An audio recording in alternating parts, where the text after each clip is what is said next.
વાવ market yard અને ઢીમા ધરણીધર કૃષ્ણ બજાર March ending ને પગલે હિસાબી મહિનો અને હોળી ધૂળેટીનો હોવાથી 9 દિવસ માટે હરાજીની કામગીરી બંધ કરવાનો નિર્ણય કરવામાં આવ્યો છે. માર્કેટ યાર્ડ કમિટી દ્વારા જણાવવામાં આવ્યું છે કે હોળી ધૂળેટી પર્વ તથા માર્ચ એન્ડિંગ હોય વેપારી મિત્રોને હિસાબી કામકાજ માટે તારીખ 23/3/2024 શનિવારથી તારીખ 1/4/2024 સોમવારના સુધી માર્કેટ યાર્ડ હરાજીને લગતું કામકાજ બંધ રાખવા અંગે લેખિત માંગણી કરી છે, જેને ધ્યાને રાખીને તારીખ 23/3/2024 શનિવારથી 31 માર્ચ સુધી માર્કેટ યાર્ડ બંધ રહેશે.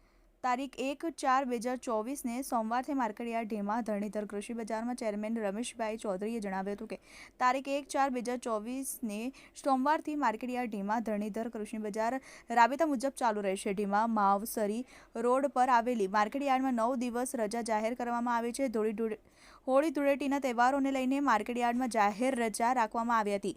24 માર્ચથી 1 એપ્રિલ સુધી માર્કેટયાર્ડમાં રજા જાહેર કરવામાં આવી હતી. મજૂરોની અછત હોવાના કારણે હિસાબી કામને લઈને નિર્ણય કરાયો છે.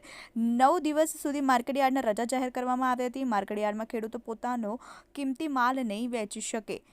વિજય સોની, TV18 ન્યૂઝ, બનાસકાંઠા.